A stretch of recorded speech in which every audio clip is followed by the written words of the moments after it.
Hello and welcome to Face to Face on City TV. It's a post-budget week, so of course it will be in order to be speaking about the 2021 Yankoyenim or Wayawahe budget. My name is Umar Sandamadu. You're welcome.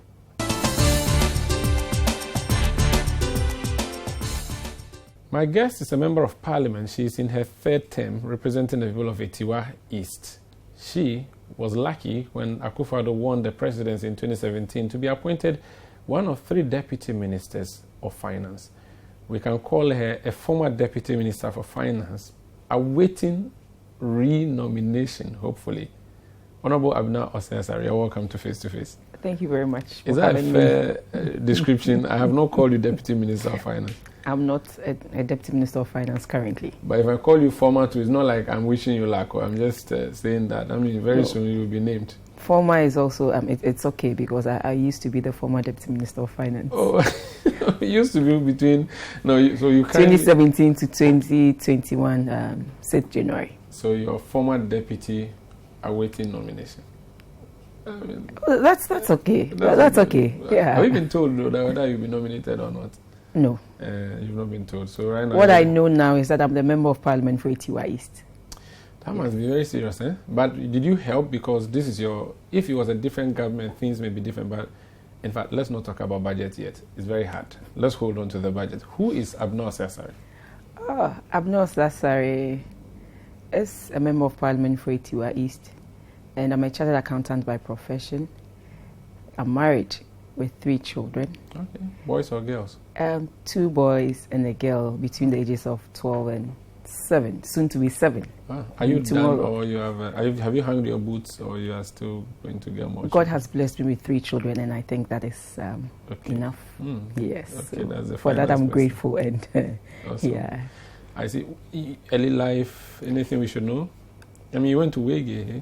Yes, I did. I went to Achimota Primary School, and then from Achimota Primary School, I went to Wesley Girls High School, where I read economics, geography, and maths, and then to University of Ghana. So that would be general arts? General arts, yes. We general arts students would usually think that we are not the hard people, but okay, this will be general arts with the electives you've mentioned. Is not the one I did, because I would have not been an accountant like you have become, but elective maths was not my very good friend.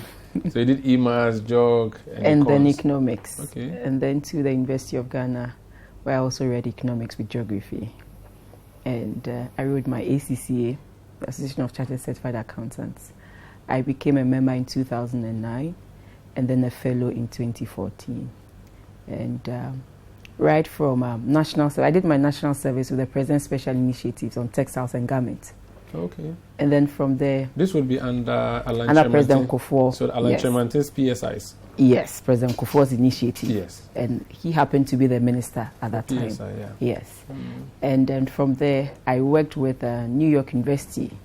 And they have a study abroad site in Ghana. Okay. So I worked with them as the assistant director in charge of facilities and finance. Okay.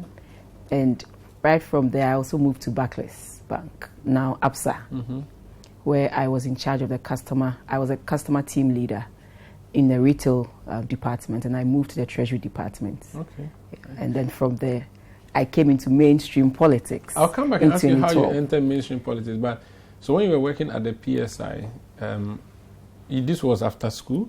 National service. So you're a young person? Yes, I did my national service there. That was when we had joined the AGUA, and we were trying to improve on our exports. Okay. So, yes, we were sewing to meet world standards and then exporting these things to Walmart and the other big shops in the US. Remembering those PSIs today, they are all dead. There was one on cassava, there was one on garments, like you mentioned. Yes. I think there was one on cashew or something like that. They are all dead. What do you make of that? That aspect of our development? You know, sometimes when government comes out with policies and initiatives and you do not get that support, not just from your government, but from the other side, things tend to go that way. But I believe that the PSI initiatives were very good initiatives because for where I was with the textiles and garments, it gave opportunity to all the people who had gone through the polytechnics and had learned textiles and sewing, dressmaking, and then even those who had even learned dressmaking but wanted to polish, they all had the opportunity to sew to world standards. So these initiatives usually harness the talents and opportunities that these polytechnics give to students.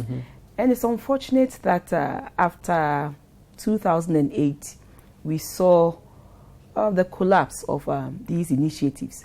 But I think as a nation, we should not just look at the policies of a particular government, but we should look at policies in the dimension of it helping, I mean, the total development of the nation, not just to suit, it's because it's this government's manifesto. Once this government is no more there, let's brush it aside. Because I noticed that at that time, it employed more than 1,000 dressmakers. Just in the garments? Yes, yes, where I did my national service. Yes. Some we had to run shifts. Some were coming in the morning, especially when we had huge orders.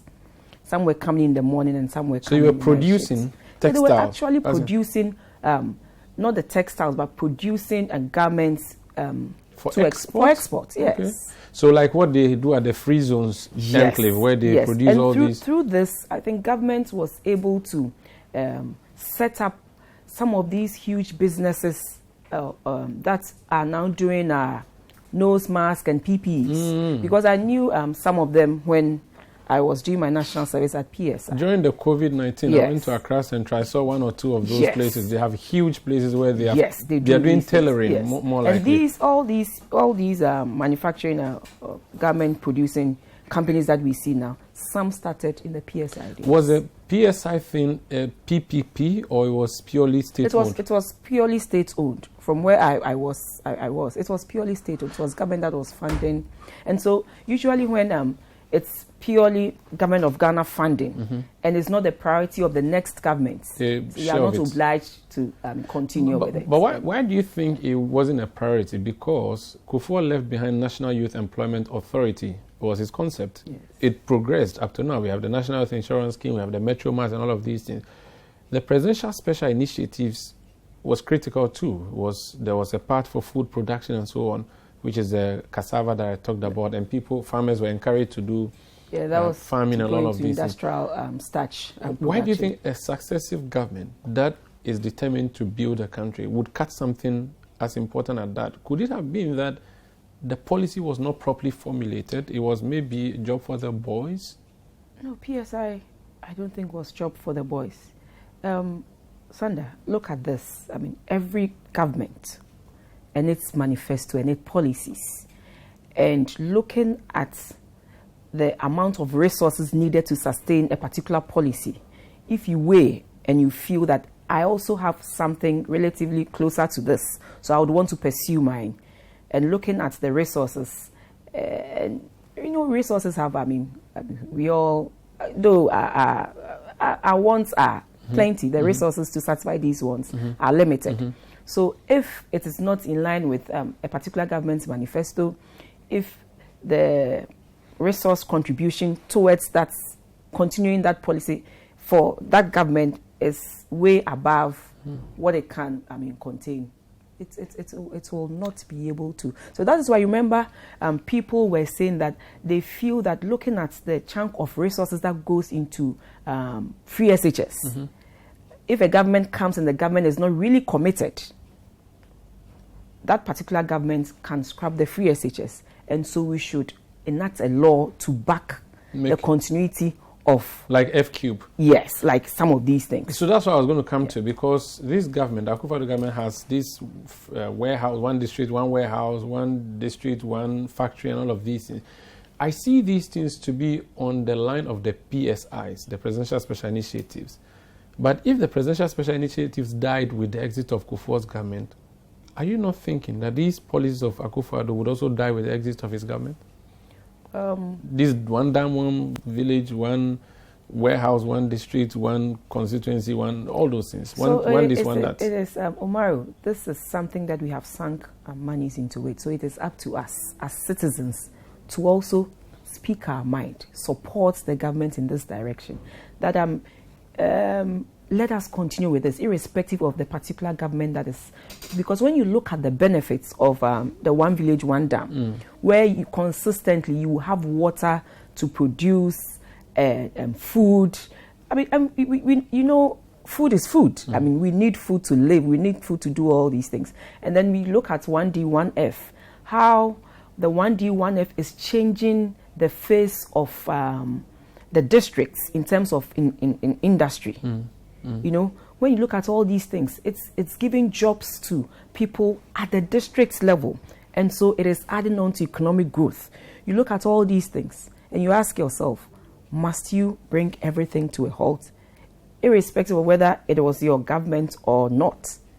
Let's look at the benefits, the immense benefits that a particular initiative. Well, everybody, you are not obliged to, support all the initiatives by a particular government. But let's look at the benefits and let's weigh the costs, whether the benefit outweighs the cost. And then, we should embrace it and let it happen and let it continue. On the lighter side, and moving away from your national service, you were working in a ministry whose boss at the time was Alam Kojo Chemantin. He's still active in politics. He's a minister now. You've also been a deputy minister. When you meet, you're like, is that not the man who was my boss? How does it feel like that? You've arrived to come and meet him. How does that feel? It is not a matter of I've arrived, but an opportunity to continue learning. Yes. Are you sure? From all the people I have had to work with. That's a very smart answer. This is Face to Face on CDTV. My name is Umaru Sanda. And my guest is Deputy Minister for Finance, former. I don't want to say currently, so that I'll be dragged before Parliament to explain. But what is certain is that she's a member of Parliament for Atiwa East. Abena Osei Asare is the name, and that's where I'm going to now. How did you become an MP? Have you always been an active student politician? Was your family a political family? How did it happen? I wouldn't say my family is a political family, but it was my dad who was very active in student politics. And he became the NUC's president, but I never went into mainstream student politics. But as we were growing up, he always saw the need to take us back to where we came from, to live with them, to try and get to know each other. And because he tells us that this is where I came from. If today I'm somebody, it's because the people here supported me. So we will have to give back. So right from primary school, we always spent the Christmas holidays in the constituency. And during the long vac, we also had some of our people, friends that we make there to also come to Accra and then spend, some time with us. So he sowed in me, that spirit of, knowing very well that you belong to this place and then you have to go back. Are you the only child? I'm not the only child, but I'm the only daughter. Oh, okay. Yes. Oh, I see. So you got special daddy privileges. Okay. So, right from there, and then we were doing things to help support in so many little ways that we could. Even when I was in the university, I was supporting some of my friends way back then. So when I finished university, I set up this foundation, Waterbrook Foundation, where we were supporting needy but brilliant students who, for one reason or the other, couldn't support themselves. And that was how it all began. And I was also active in the politics at the local level. I was the women organizer for my polling station. Okay. And then I also was part of the finance committee at the constituency level. So through that, I got to interact with the political people down at that level. And in 2010, unfortunately, we lost our NP. And my people impressed upon me to come into the race. So you were not even a constituency executive? No. You were just a women organizer for a branch or a polling station? But you are not a constituency executive, but the whole constituency executive committee is made up of polling station, the constituency executives, and the patrons as well. Those are the delegates for that election? Yes. And so they asked you to actually throw in your name in the No, they felt that I had, I've been around, I'm supportive, and there's an opportunity to go out there and be able to support more people. And so I contested in 2010 with Honorable Amakwata, the current Member of Parliament for Atiwa West. The Minister for Roads and Highways. The Minister for Roads and Highways himself. I'm sure he beat you well. Oh, I was new at that time. He had contested. That was the third time he was contesting. Okay. Yes, and then I think that we were a little over 600. And I got around 186. Oh, that was my first time. That was and impressive. then, he got 300 and was it something. someone else in the contest, or you were the only two? No, and there was a third person. The third person got 15 votes. Wow. I guess. Wow. The third person had been the DCE for Atiwa West. You beat your DCE? Yes. That's so unfair. So then, fast forward, he became MP. Yeah, he won. So he went in 2010 to become the MP for Atiwa. Mm-hmm. And then in 2012, when they split the constituency into two, we had Atiwa West and Atiwa East. He came from Atiwa West, so he was the parliamentary candidate for Atiwa West. And they needed a parliamentary candidate for Atiwa East. I contested with two other gentlemen, the current DC and a controlling accountant general staff. You beat them nicely. I did. And now you're in Parliament. Yes. How has it been for you so far? It's been a very good. Because the first time you were an orphan, NDC was in power. Yes, the first time I was an orphan, but I took that opportunity to, build networks and relationships, and that has really helped me.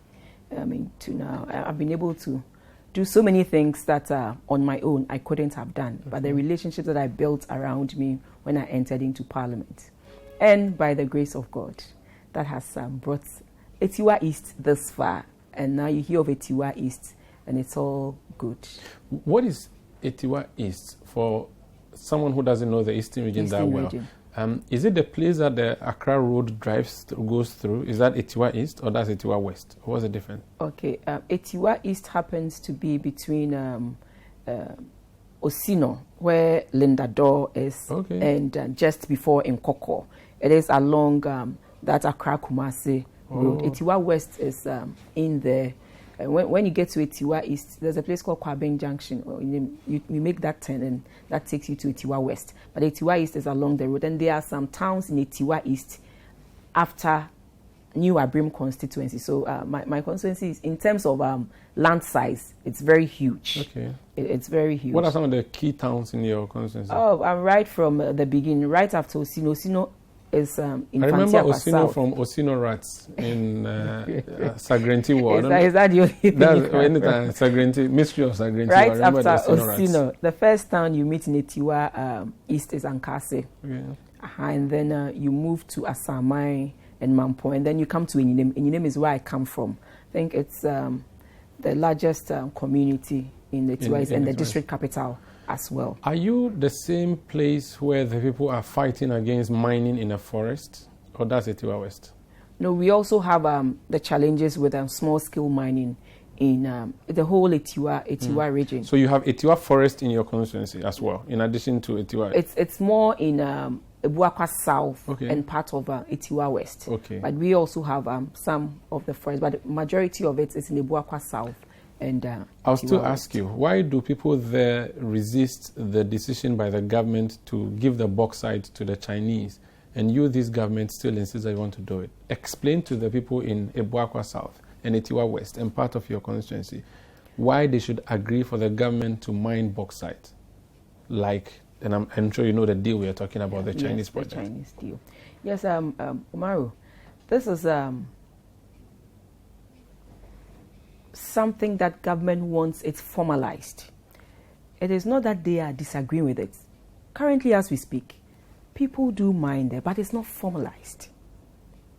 That is why government started with the small community mining, where we will have formalized ways of mining, so that if anything should go wrong, or once they are able to complete a mining site and the requirements that they are supposed to put in there, they will be able to do that. So one, it's about the formalization of the whole mining sector. And two, government wants revenue, or government wants to improve upon the infrastructure, and government will need revenue to do these things. Our natural resources, obviously, as one of the avenues for us to sort of raise some revenue. And government wants this done in a way such that we are asking that we are giving a part of it to the Chinese in return for funding that will help us see the infrastructure, the huge infrastructure development that we all wish and hope that we see in our country. So it is not about our people resisting. It is about how we are going about it. And all these things is going to create jobs in the place. And government is not just going to allow things to be done anyhow. There are principles, there are agreements, there are things that are supposed to be fulfilled. One, to protect the environment, and then also to maximize the use of the resources that have been bequeathed to us by God. It's about protecting the environment, but the people say you are abusing the forest. It's a protected area. You're going to destroy it with this plan to bring Chinese bulldozers in there to bulldoze the forest away. Umaru, environmentally, that's wrong. As we speak currently, you have people going into the forest along the Enyinem Kumasi Road. You see people with rare species of animals. Pangolins, is that the name of the animal? No, there are several of them. I mean, there are some animals that you haven't even seen in books before. You see them having killed these animals. And so when they say we are all doing our best to protect it, but as citizens themselves, when they go into the forest and then they come out with these rare species, they are also contributing to the depletion of these things. So together, government will do its part, but government is saying that ours is such that we are going to see to it that we do not deplete the forest. We do things in a manner that, one, we will get the resources needed, and then we'll also be able to offer the protection that the environment needs.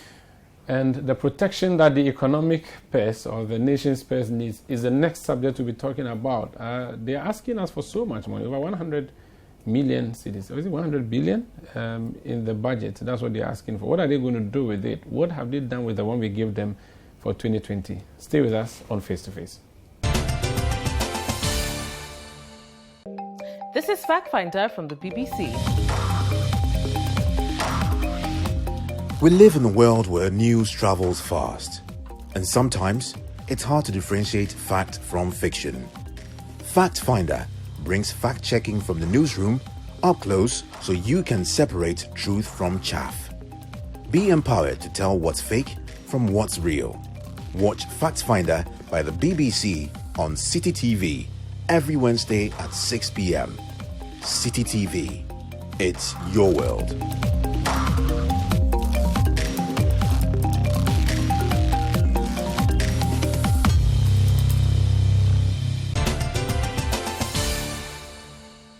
You're welcome back to Face on City TV. I am Umaru Sandamadu. My guest is a former, I'm not sure I should even say that, let me just say MP for Atiwa East, who was the Deputy Minister of Finance in the first Akufo-Addo administration, Honorable Abena Osei Asare. You have gone to Parliament. You are asking the People's Representative to approve so much money for you. Tell us what that money is needed for. Is it just a cyclical thing of budgets, or there's something new that's going to happen? Because in 2017, when you introduced the Asempa budget, there was excitement in town. This one, I don't see people celebrating. Thank you. Sanda, it is not a matter of people not celebrating. We've all been hit by the adverse effects of the COVID-19 pandemic. It's been very, very hard for some people, especially people who have lost their jobs. People in the private sector who are struggling, to put things together and then to start all over again. And this is not peculiar to Ghana alone. It's all over the world. This is a global pandemic that has hit. It started as a health issue, and now it's more of an economic crisis globally. So Ghana is not an exception. So every country is trying to recover from the effects of this COVID-19 pandemic. And when this happened, you had IMF and the World Bank and a few other people saying that with the effects of this pandemic, one, globally, growth will come down. Two, there will be a huge increase in debts.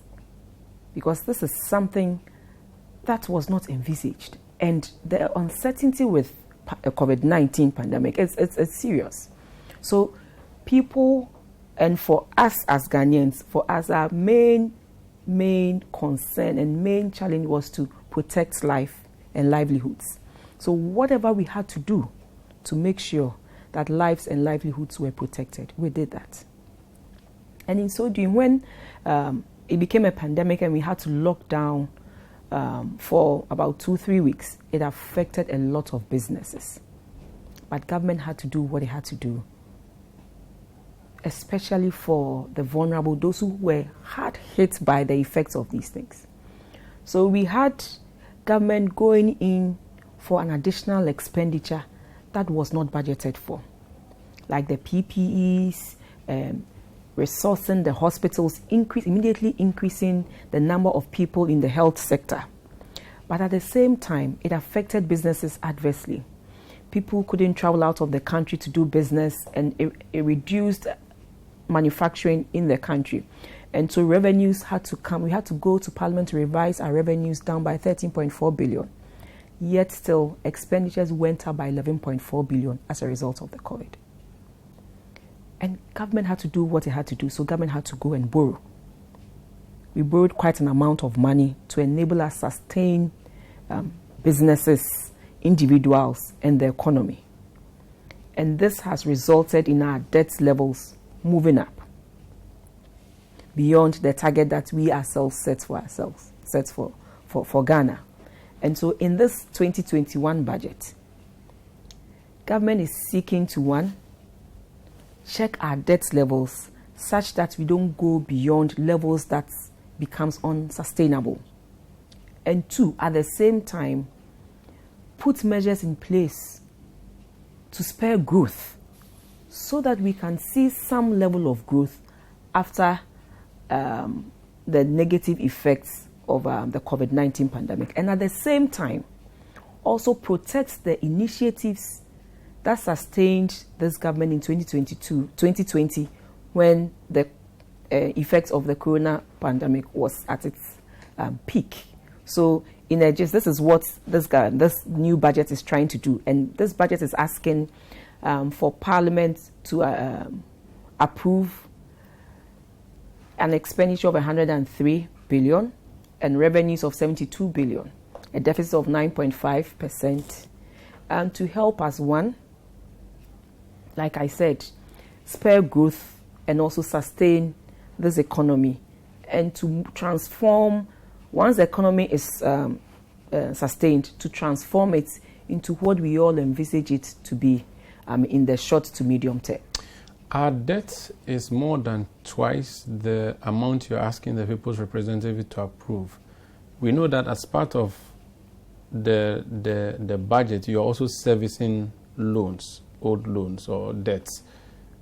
Explain to us how our debts are not going to continue to increase, cross the 300 million margin.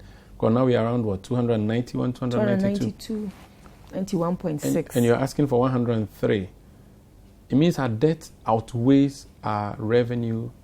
Explain to us how that is going to still lead to progress in this country. Okay. Umaru, I mentioned that we are hoping to raise revenues in taxes and grants to the tune of 72 billion. And the expenditure is 113 billion. The difference there is about 41 billion, and that is the deficit. That is what government will have to finance. And this time, government is saying that with this financing, I cannot solely depend on borrowing to finance the gap. I will have to ask my citizens to share in this burden. And that is why government is introducing some taxes and at the same time cushioning some aspects of the economy such that it will propel them to increase production and thereby in the long run also increase revenue for us. So it is a burden sharing that government is seeking from all of us, that this is what I have. What I have to do, I still have to continue with my program. I still have to pay public sector workers. I still have to fund the policy initiatives of 1D, 1F, school feeding, free SHS. And I also have to continue funding the COVID-related expenditures because COVID is not gone yet. So my budget, my expenditure in this budget is 113. But I have looked through and I think I can raise 72 billion to service this expenditure. But I have a difference of 41 billion. And this difference of 41 billion, yes, I will have to resort to borrowing, but I do not want to borrow all the 41 billion for it to increase our debts. But what I want to do is I want citizens to share in this burden, assist government to run the programs that is running, assist government to keep the public sector workers, assist government to continue to run and fund fully the free SHS that our students, over 1.2 million students, have benefited from. And so that is why we are coming in with the COVID-19 health levy. We are coming in with the petroleum I'll come levies. to the levy and ask you how you want the citizens to raise that money. But of the 41 billion, what quantum are we going to borrow? And what quantum are we expecting to raise here? For all the taxes, the new tax elements that we are introducing, and I don't think it will go beyond 3 billion. And so it means we still have over 39. We still have a gap to close. And Sandra, you cannot, as a nation, you cannot say you won't borrow. But you will borrow if you are going to borrow to fund items that later can help you raise funds to pay back the loans. I think that is in the right direction. Because even UK, let me tell you, even UK with this COVID-19, they've had to borrow about 355 billion pounds to sustain the economy and also to protect lives and livelihoods. All the nations are doing it. Even in the US, they've had to pass a bill of 1.9 trillion to support citizens in these trying times. But that would have been accurate for you if you were not a party that campaigned against borrowing when you were coming in, because you campaigned vehemently against borrowing. In fact, your candidate at the time said, essentially we have the money here, we don't have to even go out. Omaru, why are you not raising all of that domestically? We didn't campaign vehemently against borrowing. We said we campaigned against borrowing for consumption. Which is what you are going to do now. No, we are not going to borrow for consumption. We started the year of roads last year. And honestly, we all know the nature of our roads. And government wants to continue with the nature of these roads, with the development of these roads. So some of these increments that we are asking for is going to go into, it cannot fund fully, the road infrastructure, but it can support government so that it will reduce the amount of money that government goes to borrow for the road infrastructure. Omaru, unfortunately for us, we do not have a huge amount of money sitting at once that we can pick up and say, this is what we are going to use this to develop all our infrastructure needs. We will have to borrow some, and then we will have to come up with innovative ways to help us raise some of these funds for our infrastructure needs. But I believe that we will get there. And if a country where the government was able to support its citizens in this unclear charted waters that we found ourselves in, and now when people are mentioning countries that have been able to support their citizens and have been able to weather the storm in this COVID-19 pandemic, they mention Ghana as one of those few countries. But when I believe all these things comes at a cost.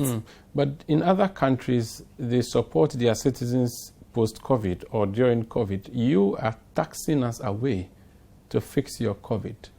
Is that the smartest thing to do? No, we are not taxing you away. Every citizen, every country ought to be able to raise revenue by itself. And how do we raise the revenue? We raise the revenue through taxes. Every country does that. That's why you have the Ghana Revenue Authority. Yes. So you have taxes that you should target. But because governments, and yours inclusive, have been lazy, you do not go to take the taxes at the appropriate quarter. So you resort to the liter of fuel that the innocent trotro driver, poor one, buys to ply Kaswa to Accra. That is unfair. That is insensitive. I do not agree with you that it is lazy. Like I said, there are several ways of taxing. Either you tax directly or indirectly. And directly, affects the individual directly. It affects the individual's savings. It affects the individual's consumption. And we are in a period where government wants to increase consumption because government wants to increase production. Once consumption increases, production will rise up to meet with it. After this hard-hit pandemic, a lot of businesses have come down. So government doesn't want to tax people directly to reduce consumption and then to reduce production in the end. So that is why government is coming out with an indirect tax where we all share in the burden, because it is our duty as citizens to raise the needed revenue to sort ourselves out and then to chart our own course. So if government is calling upon all of us, let's share this burden and let's see how best not raise the whole amount, because the taxes we are getting from these levy increments is not up to what government needs, but government still feels that let's share something as citizens, let's contribute and let's help each other. If I do it directly, it affects your consumption and it affects production, and it will not spur growth in the short to medium term that we need to see. So let's do it indirectly where it affects us, but it doesn't affect us directly, so that people can still save, people can still consume, and businesses can still thrive. What you are calling indirect taxing is just delayed direct taxing. That's all you're doing, because if you're saying because you have not taken it from me, you've not taken a peso from me directly, you go and take it from the pumps, and then that reflects on the trotro driver, who then turns it on the transport fares. Again, it would also go to the cargo driver, who would also charge the farmer who is asking their produce to be brought to the market. Ultimately, the plantain that is brought to the market will now cost more than it would cost if you hadn't done this, your so-called indirect taxing. Then when I go to buy my beans and gari, the price of plantain, fried plantain, would go higher. You have affected me directly in the long run if you look at the mix. Okay. Government is asking that you support, and government is also giving something away to our trotro drivers, to our taxi drivers. They are obliged to pay taxes every quarter. Government is saying that in this uncharted waters, for the third and fourth quarters, do not pay these taxes. I'm also giving you something away to cushion you, even as we all try to bring in some monies to cushion ourselves in You're talking about the vehicle income tax. And then also... You're talking about the vehicle income tax. I'm talking about the vehicle They say that you're giving them tax with the left hand and taking with the right hand, so... but government is doing something, unless you want to tell me that it is not something that they were paying. They were paying. It was costing them money. And now government is saying that I'm easing that burden off you for this year, whilst we try to put things together. And in the service industry as well, the restaurants, the hotels, and all these people, government is giving them a 30% tax rebate for the taxes that they also pay, because we realized that they were hard hit by the effects of the pandemic. So this is a government that is saying that I am not shifting all the burden on you. You go to other countries, they bear the full burden of these revenues that are being raised to take care of its citizens. But government says, I'm giving you some, whilst I also take some from you. And collectively, we try to raise money to close the gap and to be able to fulfill all the things that we have said that we're going to fulfill. Explain to the Benz driving gentleman who lives in the plushest parts of East Legon why he has to pay an extra peso on the fuel he's going to buy because you're going to fix the boiler in Odona, the boiler tax. The pollution and sanitation tax is not just to fix sanitation problems. Umaru, we also have a situation with cholera, which happens every year. And I remember in 2016, cholera alone killed more than 200 people. This government wants to reduce open defecation. And as part of measures to reduce open defecation, government, in conjunction with other development partners, is building toilet facilities for our people without toilet facilities. We started somewhere in 2017, where we have been able to do more than 1,000 of these toilet facilities. What happens is that government takes 70% of the cost, and the beneficiary pays 30% of the cost. So as part of the pollution and sanitation levy, some of the funding is also going to go towards the provision of these things. Government was borrowing to embark on these preventive health measures. But now government says, share with me that burden. And again, we also have issues with landfill sites. Now, the population is growing. Accra is expanding.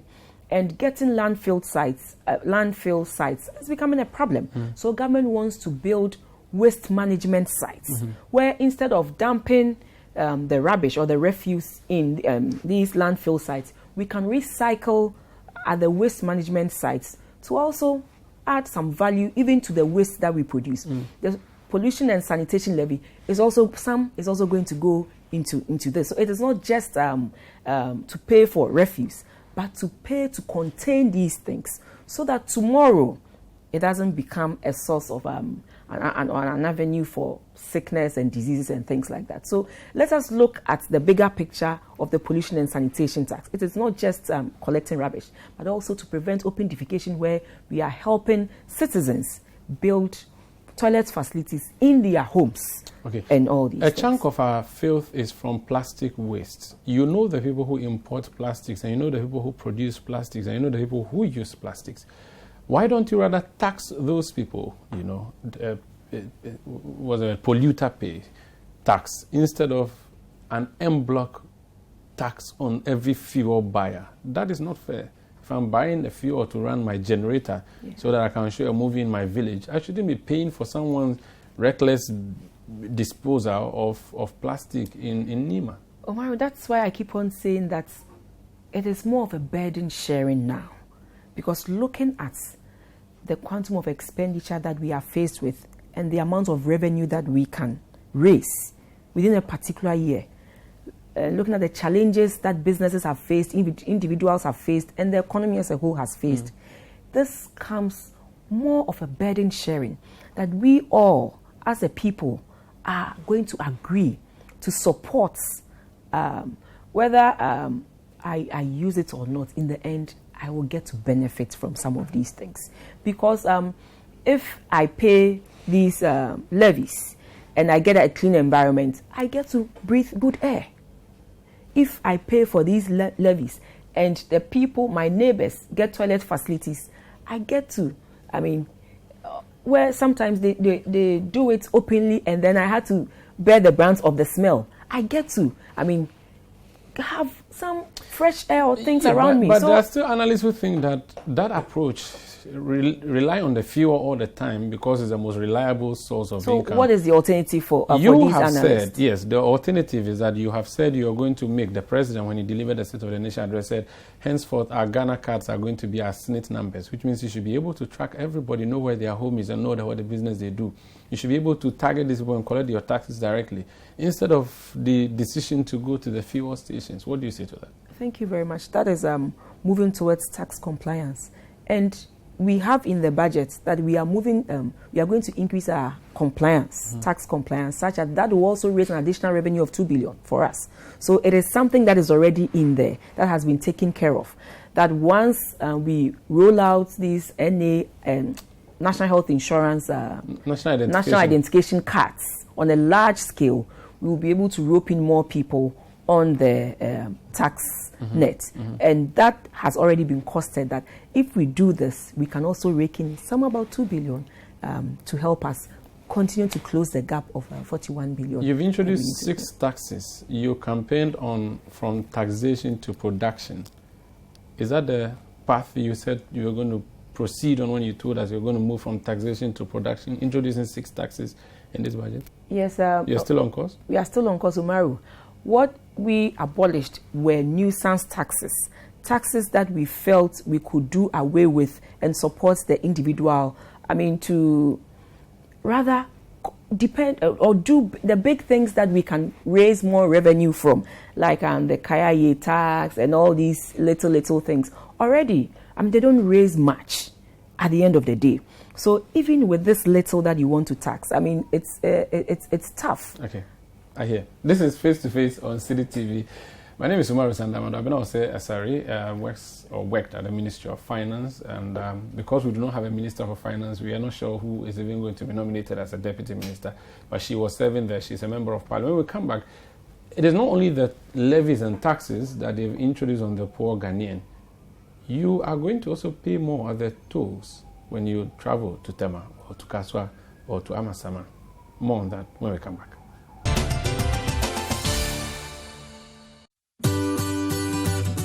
City TV is live. On DSTV, go to channel 363.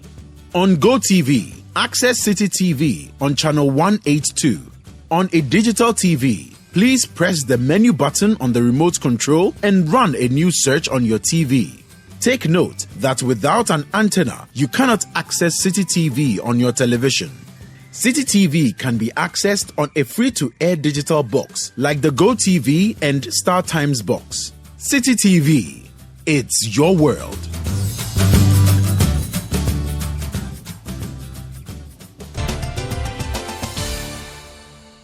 You're welcome back to Face to Face on City TV. In concluding the discussion on the budget, so aside the levies and the taxes, we're also expecting to be paying more at the tolls. Walk us through what your plan is.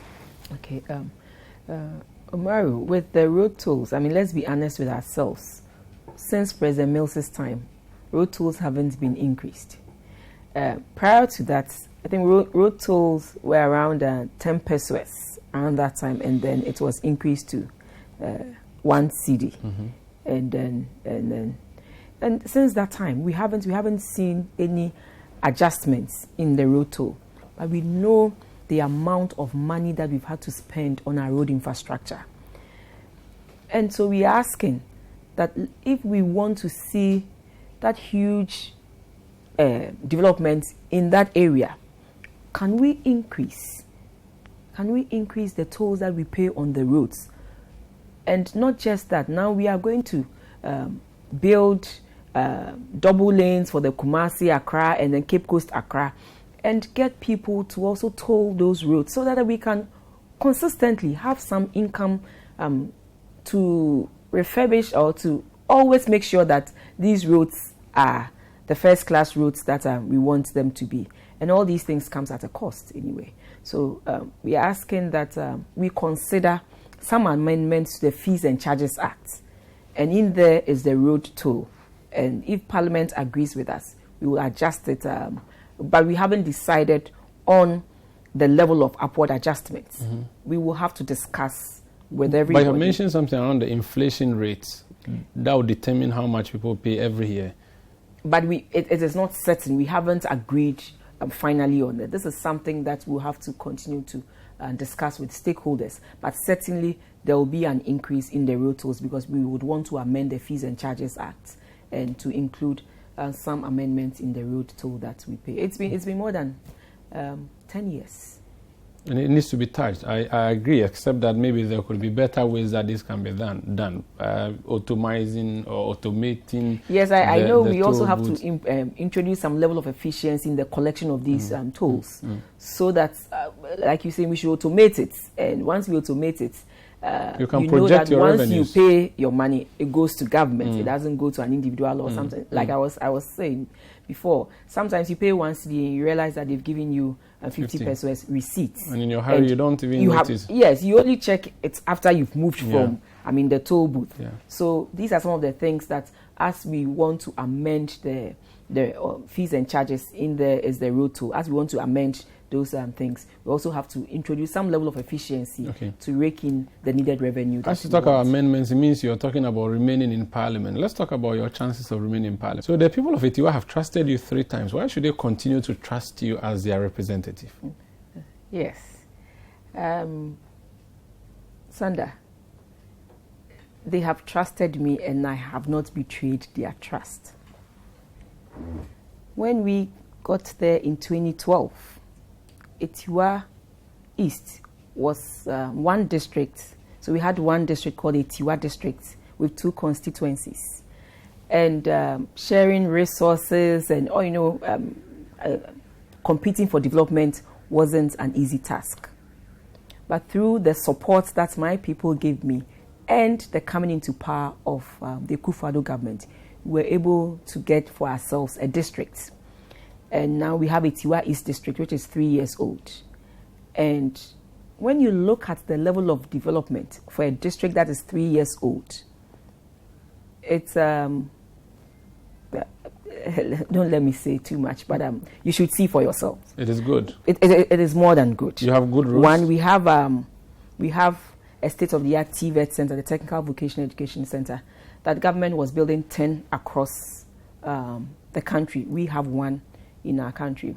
In terms of roads, in our constituency.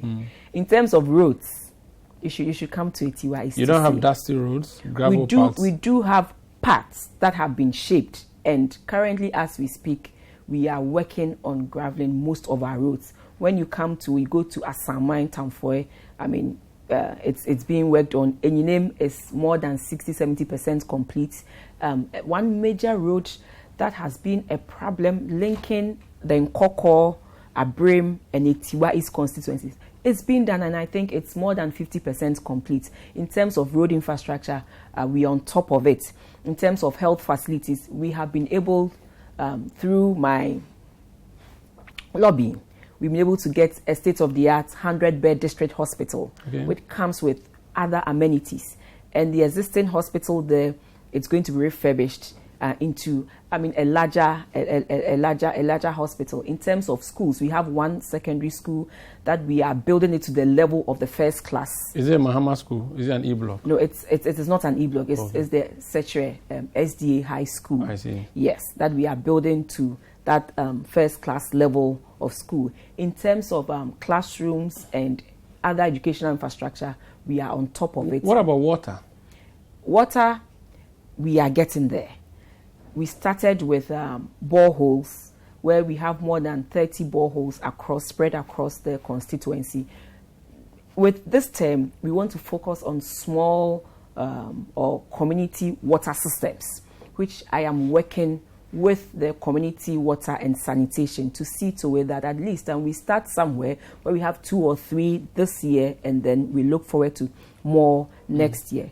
We, in terms of, I've spoken about health, I've spoken about education. So let's talk about your priorities for this term. When you went back to the people to campaign to them, you told them that these are the things you've done. Which are the things they should be expecting so that it's March now? In 2024 March, when I sit with you again, I could ask you these things you said you were going to do. Yeah, you said you were going to do A, B, C, D. Have you done them? Okay. Omar, one thing that was on the heart of my people, I have a very youthful population. It's jobs. And we started small in 2012. In 2016, 2017 to 2020, it's been phenomenal. We have quite a number of the qualified youth going into various places of work. I mean, some are in the Controller Accountant General, some have gone to GRA, some have gone to SNET, some have gone to the security agencies, and some are also on their own, doing their own businesses with the support that we collectively have been able to give to them. And for them, job is the topmost priority of my people, and we are going to continue from where we left off. And again, in line with government's commitments of the 3 C's, we're also going to complete all the infrastructure projects that we have begun, and also continue with the engagements that we do engage with the citizens. And one thing that for this year we have promised to give to our people is a nurses training college. And that is what we are hoping that will be the icing on the cake for people of Atiwa, is that they would also have, in addition to the TVET, in addition to a secondary school, in addition to the numerous JHS and primary schools, we also have something professional in the health sector as well. Road is one of the infrastructure people talk about the most. Since your neighbor is a minister for roads, have you been getting favors? And as the account say that